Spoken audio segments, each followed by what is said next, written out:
connecting culture through food. Walk as far south as you can in Africa, and you can be served a meal by a man from China.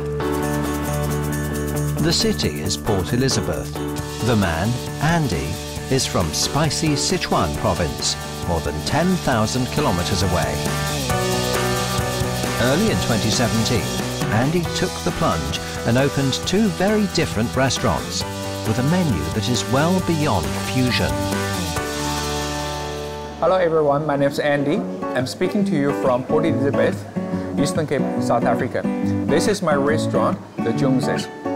I'm the co-founder as well as the head chef here. Andy's restaurants in West Port Elizabeth are close to polar opposites.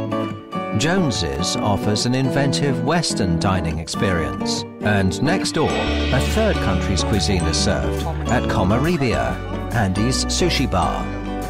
Andy has lived in South Africa for more than 15 years. He opened the Joneses in early 2017 and created the menu with help and inspiration along the way.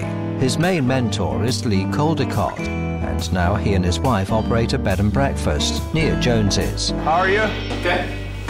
I mean, Andy's a fantastic guy, so we naturally became good friends, and we've helped each other in different areas. I just feel that because he's such a likable person, and he's likable and his guests love him, I was automatically attracted to his personality and the way that he managed his operations, because it's very similar to the way that I've always run my operations as well. My original breakfast menu was very fancy, but then they come around, they said, you don't really have to do any tricks to make your breakfast special.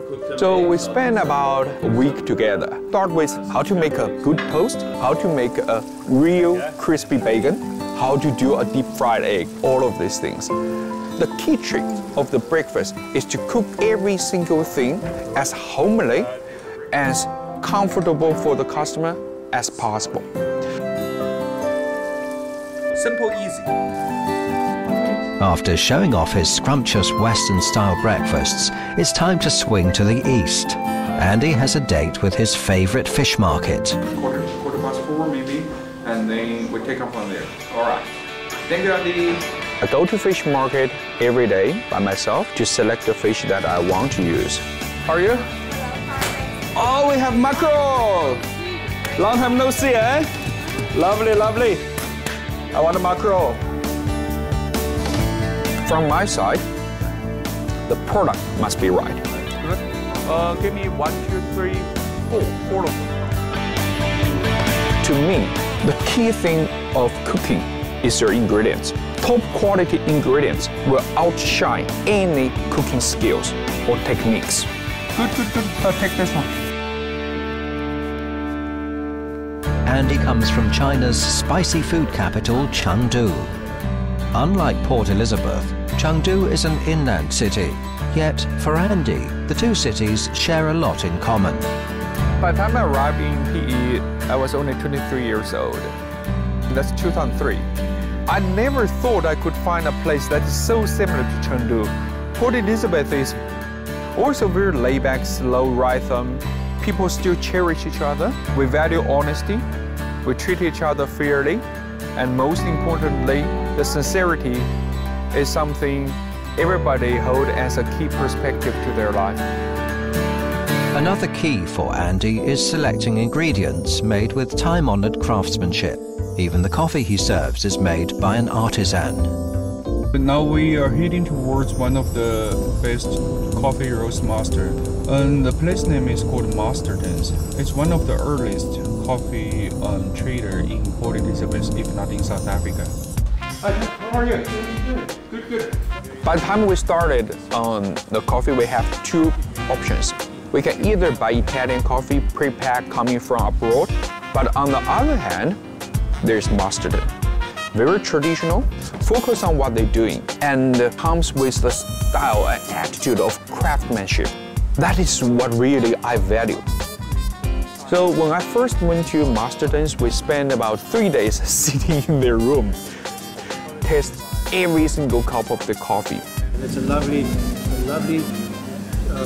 earthy, chocolatey aftertaste. I think we went through about 20 cups of coffee a day in the morning. By the end of the day, James, he walked out. He said, okay, stop drinking that. Give me a chance. Let me make your own blend. Now the blend of the base. Yes, it's a very, very nice blend. This is what I'm looking for. This is a recipe with a human touch. This is a recipe with soul. And most importantly, this is the recipe originated from the understanding of the life perspective of a PE person. It's lunchtime and another chance to learn from a long-time mentor. Andy and Aunt Raj are experimenting with Indian cuisine today. How are you?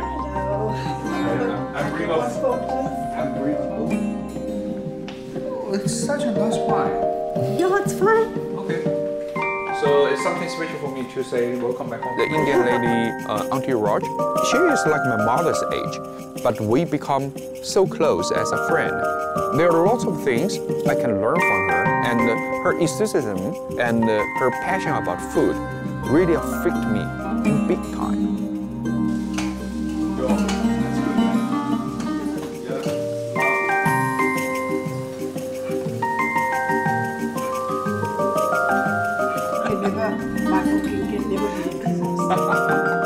In English, we have an old saying. We say, birds of a feather flocks together. In Chinese, we say, 物以类聚，人以群分. Andy's workday is finally about to begin, and it's going to be a busy night. It's Sushi Wednesday, when Andy will be doing what he likes best, preparing and serving. Okay, come, I'll tell you guys something. Let's go to our funny place. The restaurant business to me is a therapy. It's a paradise. Something that I can truly relax. I can really shake off all my mask, my glamoury jacket for daytime. How many pages do we get per time? 2, 1. Okay, good. One of my retirement fantasies is after I'm 60 years old, I want to maybe spend 2-3 years to become a genuine top sushi chef. I'm going to have my little sushi trailer. Push it out in the night around 5-6 o'clock in the night to the street corner. I only have 4 seats in front of me. When the customer comes, they sit in front of me and we talk about the day, and I can listen to them moan about their wife, their kids, and I just make nigiris for them. Hey, this is 1, 2, 3, 4, and then we carry on, pour them some sake, and we chat about everything. To me, that's the best thing that can happen to myself for my retirement. So you can see that is my fantasy. That is also something I want to already create in my little sushi bar. I'm standing behind the bar, behind the counter, and making the food, chatting to all my customers, linking them together. To me, that is the greatest fun I can have in the sushi bar. And also, I can control the flow, when to serve what dish. Although it's food, but to me, it's a melody. It's a musical performance.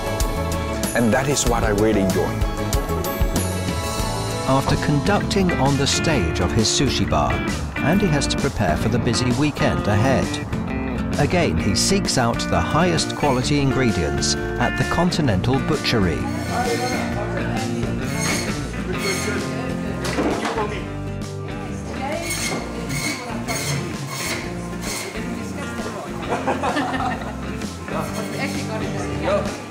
Actually, we're running on our fillets is almost finished.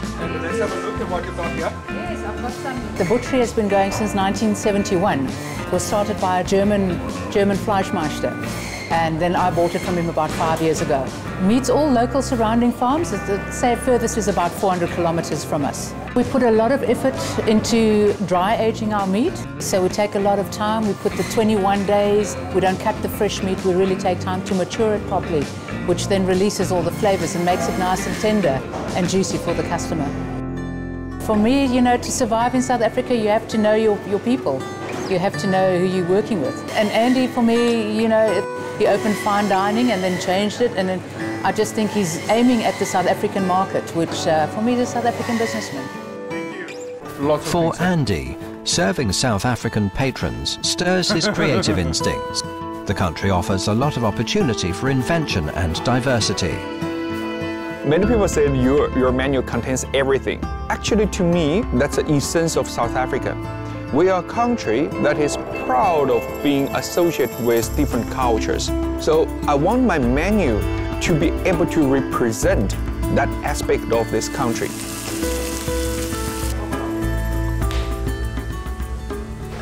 Deep down, what I want to do is, because most of the dishes I'm going to create, you can also trace back the form in many other cooking. Say, for instance, our signature dish, pork belly, you can find it in English cooking or you can find it in French cooking. But I want people to see the dish. It may look like what they have in other places, but by the time they taste it, it's so different. Every element, they know about it, but they can't understand why it does taste so different. That's because the core methods that I apply to cook these dishes are originally from Chinese cooking. For Andy, a fine dining experience doesn't mean putting on airs.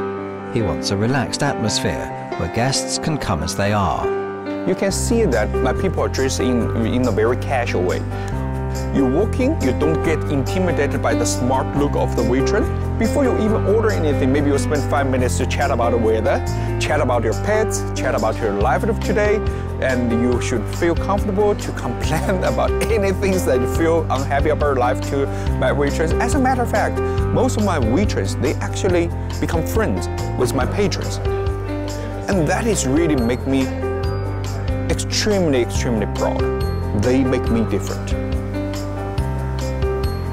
I think that's one of the biggest things that Andy tries to instill in all of us is unity. So he's taught us to create this ambience for his customers, to have this warm environment where everyone feels like they want to come back here. I think that's another difference between this restaurant and others. So I count myself very lucky to meet all these friends of mine at the right time of my life.